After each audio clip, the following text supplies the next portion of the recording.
दोस्तों नमस्कार। भारत की राजनीति में संविधान चुनाव का हथियार बन जाए और इस देश में वंचित समाज ये महसूस करने लगे कि संविधान खतरे में है और भारत की सबसे पुराने राजनीतिक दल यानी कांग्रेस इस देश में संविधान की रक्षा का जिक्र करते हुए मौजूदा राजनीतिक सत्ता को चुनौती दे डाले।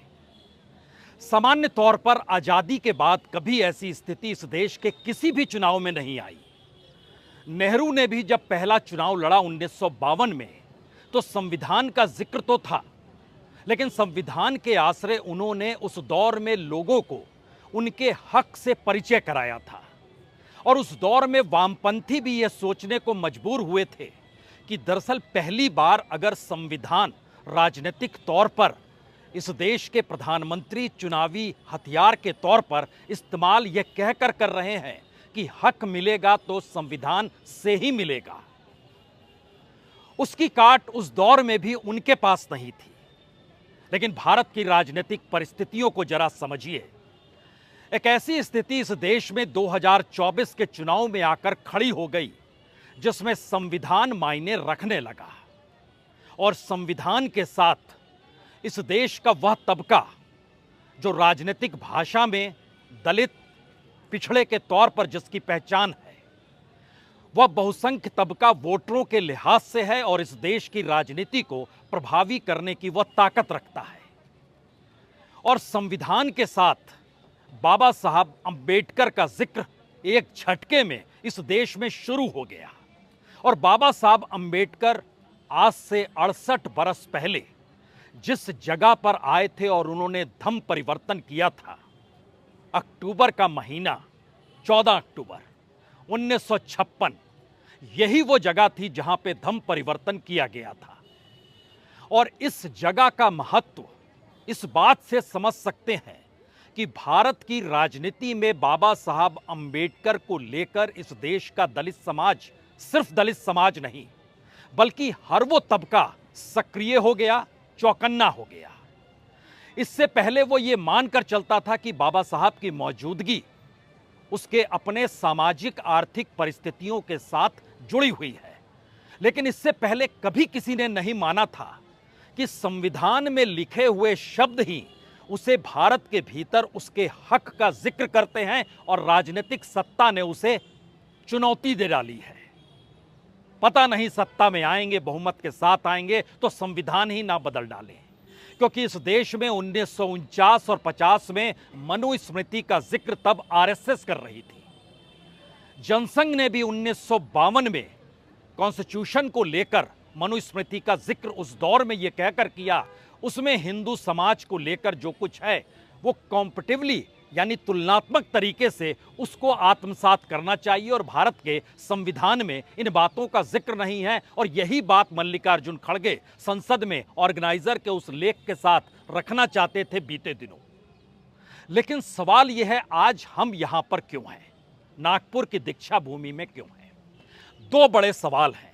पहला सवाल तो यही है, जब जब संविधान का जिक्र होगा, बाबा साहब अंबेडकर का जिक्र होगा, तब तब इस देश की सियासत के भीतर जो उफान है वो दलित तबके से निकलते हुए उस पढ़े लिखे संभ्रांत शिक्षित वर्ग तक भी जाएगा जो ये मानकर चलता रहा कि कभी भी संविधान राजनीतिक हथियार और राजनीतिक मुद्दा इस देश में बन नहीं सकता है, लेकिन एक झटके में यह बनकर खड़ा हो गया।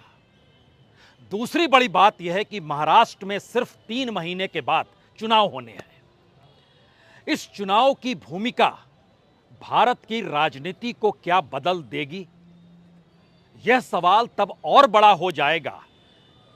लोकसभा चुनाव तो अब अगला 2029 में होगा, लेकिन राजनीतिक परिस्थितियां बहुत साफ तौर पर बतला रही है कि राज्य दर राज्य चुनाव जो होने शुरू होंगे उसमें महाराष्ट्र की राजनीति, हरियाणा की राजनीति, झारखंड की राजनीति, उसके बाद 2025 के शुरुआत में दिल्ली और साल खत्म होते होते बिहार के चुनाव, यानी इन 5 राज्यों के चुनाव जो 2025 तक होने हैं, उसमें अगर यह संविधान का मुद्दा महाराष्ट्र की सियासत से आगे निकल गया तो फिर यकीन जानिए दिल्ली की सत्ता डगमगाती हुई आपको दिखाई देगी।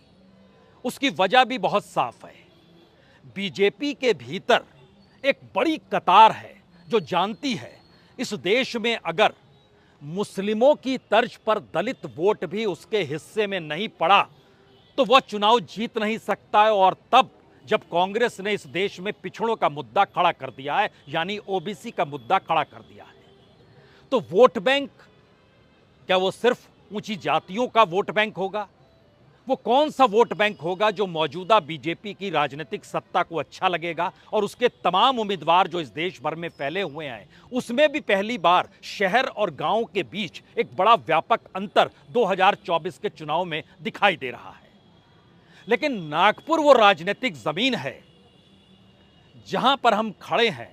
यहां से तकरीबन 18 किलोमीटर की दूरी पे संघ का हेडक्वार्टर है और आरएसएस की राजनीतिक जमीन सामाजिक और सांस्कृतिक संगठन होने के नारे लगाने के साथ भी इस जगह की जमीन को अपने तौर पर कभी भी बना नहीं पाई। नितिन गडकरी चुनाव लड़े और कल ही हमने आपसे जिक्र किया जब हम संघ के हेडक्वार्टर पहुंचे थे और हेडगेवार के जन्म स्थान पर पहुंचे थे, हमने कल ही जिक्र किया था कि इस दौर में आरएसएस के सामने भी संकट है।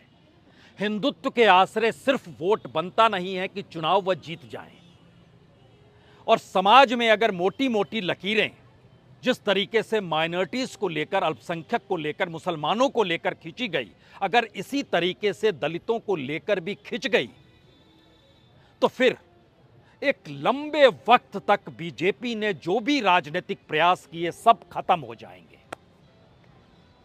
तो क्या वाकई महाराष्ट्र का विधानसभा चुनाव, नागपुर की दीक्षा भूमि, संविधान का राजनीतिक मुद्दा होना, बाबा साहब अंबेडकर का जिक्र होना, ये सारी बातें भारत की राजनीति में पहली बार सामने आकर इस तरीके से खड़ी हो गई है? जहां पर बीजेपी के लिए मुश्किल है और कांग्रेस के लिए आसान राह है। ये आसान राह क्यों है? हमें लगता है इसको भी आज समझने की जरूरत है। सीएसडीएस ने चुनाव के तुरंत बाद जो आंकड़े रखे थे वह चौंकाने वाले थे। चौंकाने वाले इसलिए थे क्योंकि उन्होंने दलितों को लेकर कहा था कि दरअसल महाराष्ट्र के भीतर दलित वोट बैंक तकरीबन 46% इंडिया गठबंधन के पास गया था और जो बीजेपी और उसके साथ यानी एनडीए का जो पूरा हिस्सा था, इनके हिस्से में सिर्फ 35% वोट आए थे। और उसमें भी बड़ी बात यह है कि पहली बार उत्तर प्रदेश में जाटव वोट इंडिया के साथ खड़ा हो गया, जिसमें अखिलेश यादव मैदान में थे चेहरे के तौर पर। एक दबंग जाति के साथ जाटव वोट जो मायावती के साथ था और मायावती राजनीतिक तौर पर कहीं दिखाई नहीं दे रही थी, उस दौर में वो एक झटके में शिफ्ट हो गया। तो क्या महाराष्ट्र के भीतर भी जो महार जाति है, जो बाबा साहब अंबेडकर के साथ जुड़ी रही है और उसने जो भी वोट जब भी दिया है वो आरपीआई से जुड़े लोगों को दिया है या फिर जो बाबा साहब की राजनीति के आश्रय इस दौर में चुनाव लड़ते हैं उनको दिया है? हम यहाँ पर एक बड़ी महत्वपूर्ण जानकारी आपको देना चाहते हैं। दरअसल बाबा साहब अंबेडकर के 3 पोते राजनीतिक तौर पर चुनाव मैदान में थे।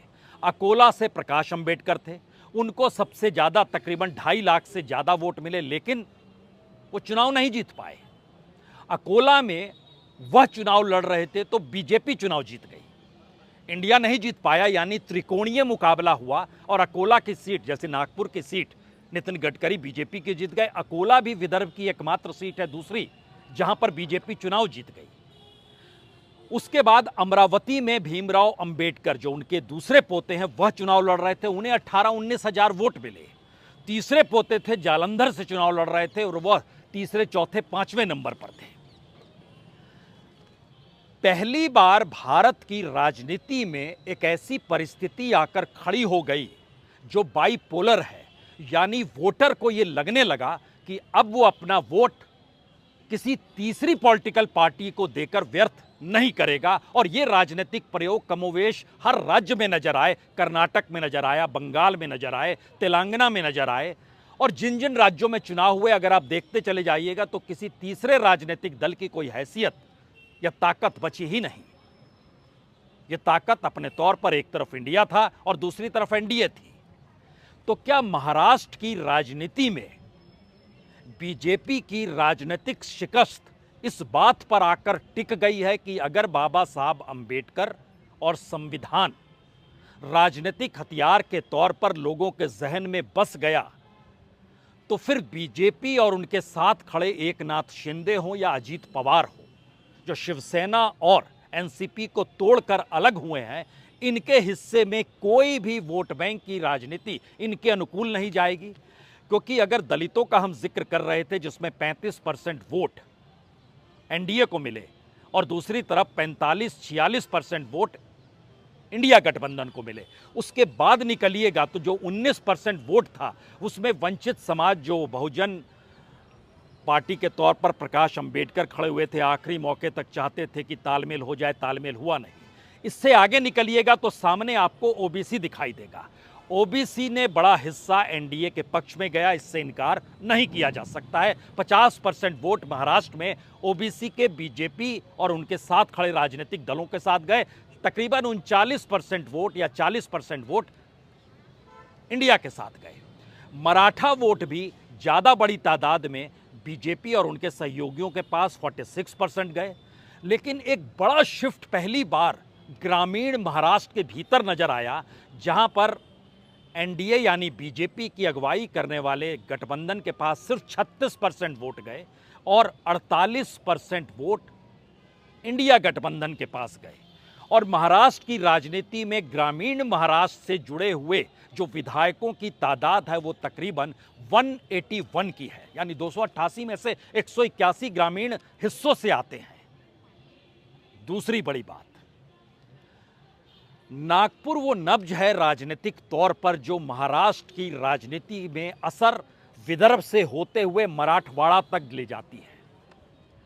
पश्चिम महाराष्ट्र और मुंबई की और कोंकण की परिस्थिति थोड़ी सी हटकर है, लेकिन अगर आप वोट बैंक की राजनीति के लिहाज से समझे तो दलितों का वोट बैंक तकरीबन 12%, मुस्लिमों का वोट बैंक तकरीबन 12%, दोनों को मिलाइएगा तो 24% की राजनीति में बीजेपी आपको कहीं नजर आएगी नहीं। उसे ओबीसी का वोट जो चाहिए होगा कम से कम 60% चाहिए होगा, लोकसभा से ज्यादा, और मराठा भी उसको लगभग 60% चाहिए होगा अगर वो चुनौती देने की स्थिति में आ पाती है तो। लेकिन अगला सवाल सबसे महत्वपूर्ण है, महाराष्ट्र के भीतर विदर्भ की पहचान क्या दलित वोट बैंक के तौर पर है, बाबा साहब अंबेडकर के तौर पर है, या यहां की भी पहचान उन सामाजिक आर्थिक परिस्थितियों से जुड़ी हुई है जो इस देश के भीतर में सबसे ज्यादा बहुसंख्य तबके को प्रभावित कर रही है। रोजगार बच नहीं पा रहा है, महंगाई चरम पर है।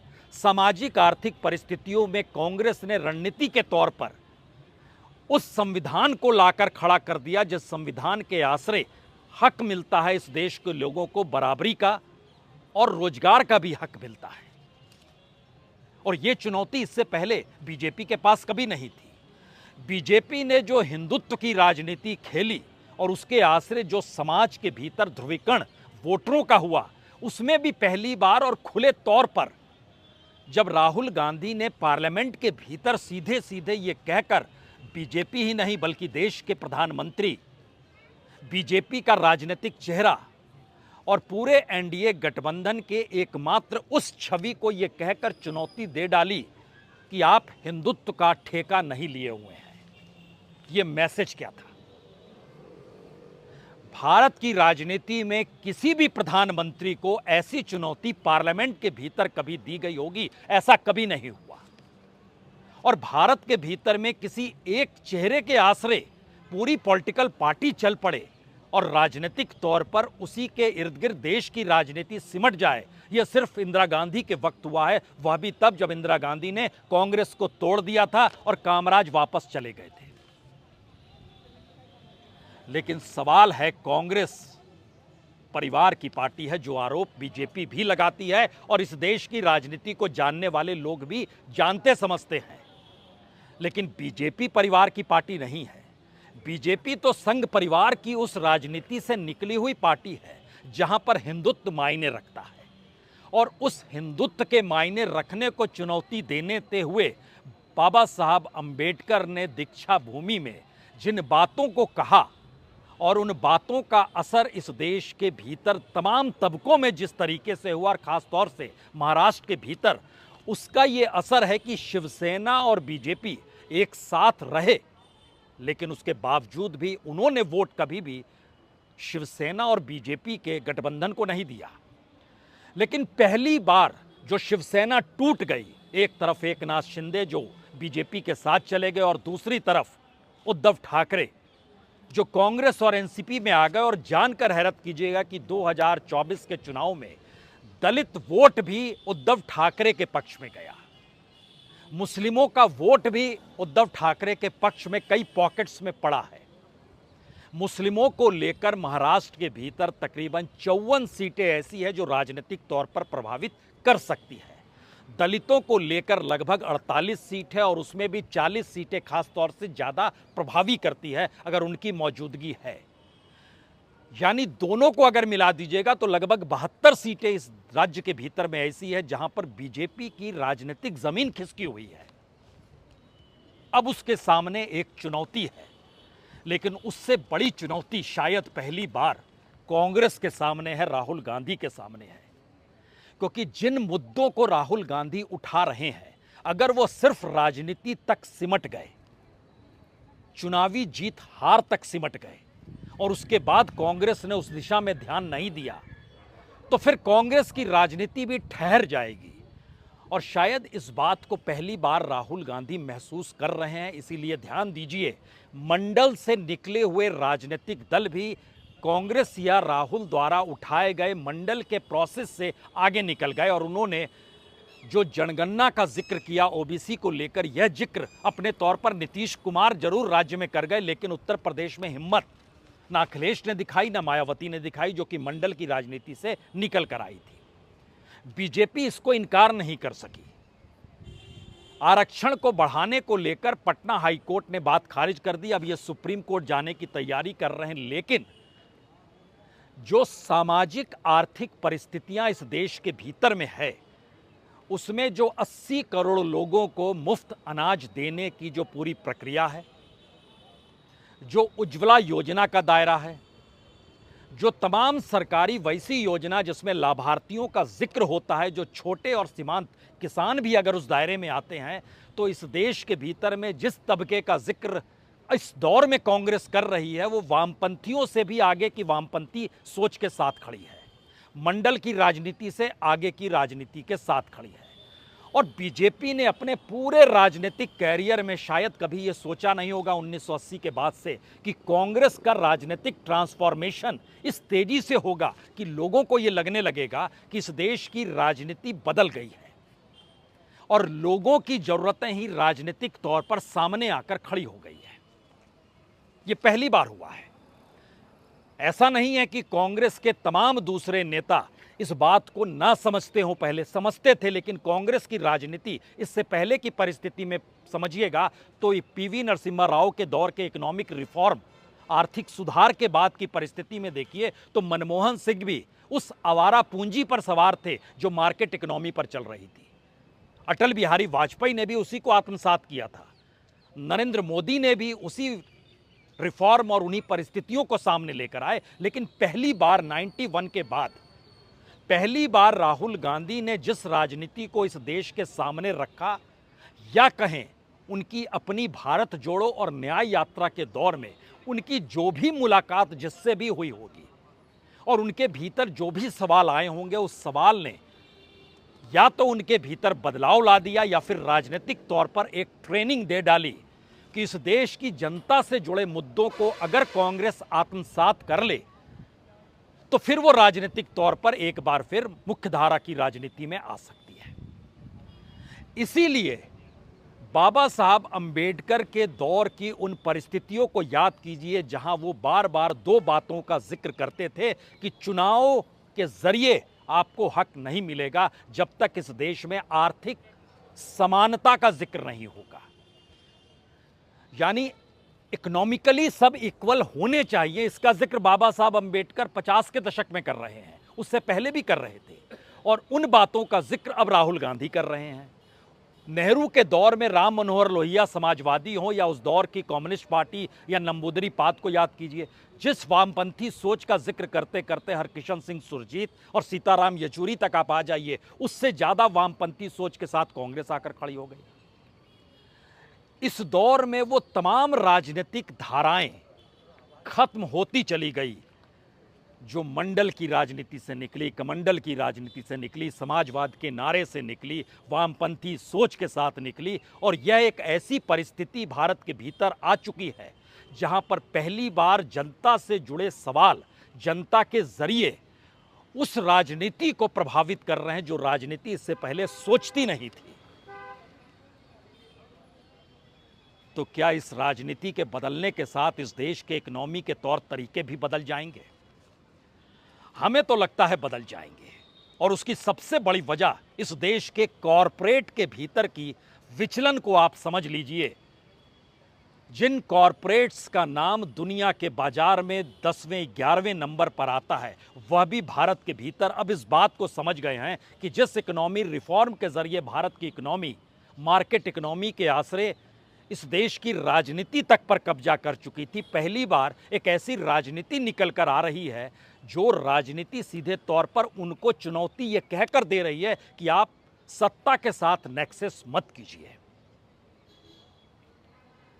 गुजरात के अहमदाबाद शहर में राहुल गांधी पहुंचते हैं तो सोचिए उस वक्त भी उनके निशाने पर अंबानी और अडानी आ जाते हैं, जबकि कुछ घंटे पहले या 1-2 दिन पहले वही अंबानी उनके घर पे पहुंचे और शादी का कार्ड देने पहुंचे। 3 सवाल जो सबसे बड़े सवाल है। पहली बात, सरोकार की राजनीति इस दौर में उफान पर है। जनता से आपका जुड़ाव रहेगा तो आपकी राजनीति चलेगी। दूसरी बात, जनता ने राजनीति को यह पाठ पढ़ा दिया कि हमारे मुद्दे रहेंगे तो हम इस राजनीति को बदलने को तैयार हैं। आप as a player, as a candidate आप सामने रहिए। और तीसरी परिस्थिति, इस देश के भीतर में लगभग 3-साढ़े 3 दशक के बाद वो पूरी इकोनॉमिक पॉलिसी का चेहरा बदलने की दिशा में भारत इसलिए बढ़ चुका है क्योंकि अब वो उस राजनीति को एक्सेप्ट करने को तैयार नहीं है जिस राजनीति के पांव आज़ादी के ठीक बाद कांग्रेस के जरिए ही निकले थे। वही कांग्रेस जो नेहरू गांधी परिवार की लेजेसी को लिए हुए रही, वो नेहरू का दौर हो, इंदिरा का दौर हो, राजीव गांधी का दौर हो, उससे निकले हुए मनमोहन सिंह का काल हो, पीवी नरसिम्हा राव का दौर हो, कल्पना के परे है कि इतना बड़ा ट्रांसफॉर्मेशन, इतनी बड़ी राजनीतिक परिस्थितियों का पलट उस दौर में हो रहा है जब पहली बार नेहरू गांधी परिवार के 3-3 लोग आपको पार्लियामेंट में दिखाई देने वाले हैं प्रियंका की जीत के बाद। और वही कांग्रेस को बदलने का मुद्दा वह अपनी पार्टी के भीतर भी उठा रहे हैं और पार्टी से बाहर इस देश की राजनीति को बदलना भी चाह रहे हैं।